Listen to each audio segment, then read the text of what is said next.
Je sais que je dois faire court parce que c'est des questions qui sont courtes, mais je trouve ça intéressant.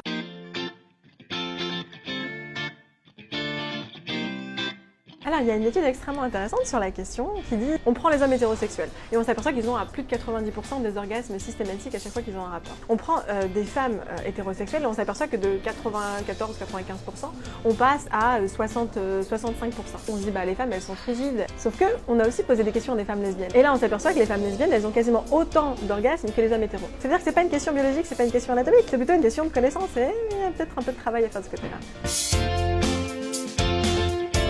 Dans les rapports tels qu'ils existent aujourd'hui, absolument. La sexualité hétérosexuelle telle qu'elle est pensée aujourd'hui est complètement calquée sur les désirs masculins. Ne serait-ce que l'utilisation du mot préliminaire, pré, ça veut dire que ça vient avant. Donc préliminaire, c'est quelque chose qui vient avant quelque chose de plus important. C'est la bande-annonce en gros. Donc l'idée c'est que les préliminaires c'est le foreplay, on s'amuse un petit peu, puis ensuite la pénétration c'est ce qu'il y a de sérieux. Sauf que là encore, si on considère que l'essentiel d'un rapport sexuel c'est la pénétration, on est dans une vision typiquement masculine. On peut très bien avoir un rapport sexuel sans pénétration qui soit extrêmement positif. Donc non seulement il y a la question des préliminaires qui débutent le rapport sexuel, et puis il y a ici la question de, à partir du moment où l'homme a son orgasme, tant pis pour la femme.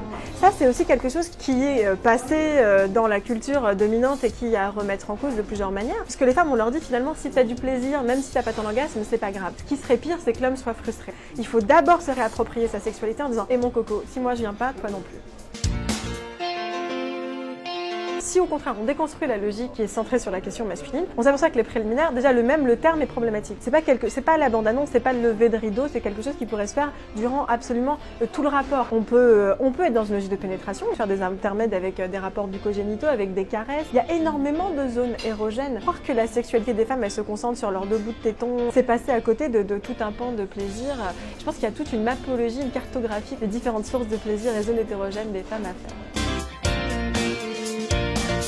Non, en fait, évidemment, les femmes ont autant de désir et autant de libido que les hommes. Sauf que, vu que la sexualité, elle est pensée par et pour des hommes, évidemment, vu que les femmes ont moins de plaisir, elles vont probablement aller avec moins d'entrain que les hommes à la sexualité. Mais si on repense les rapports sexuels, moi je suis sûre que c'est les femmes qui vous diront « allez, on y va ».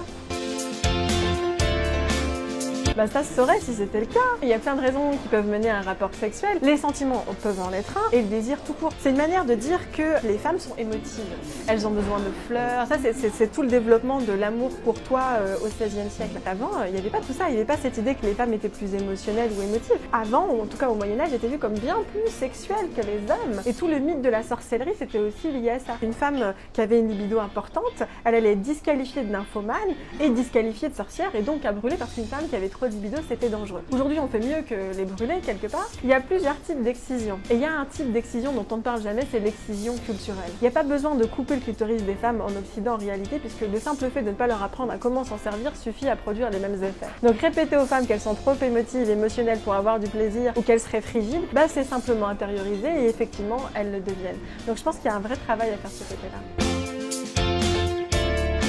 Il n'y a pas besoin d'aller dans la communauté musulmane pour ça. Il y a des chantages affectifs qui sont faits aux femmes tout le temps. Une femme qui est avec son copain et qui dit j'ai pas envie, j'ai mal à la tête, elle va être culpabilisée. Et culpabilisée par des phrases qui sont plus ou moins subtiles du type si tu veux pas, t'étonne pas si.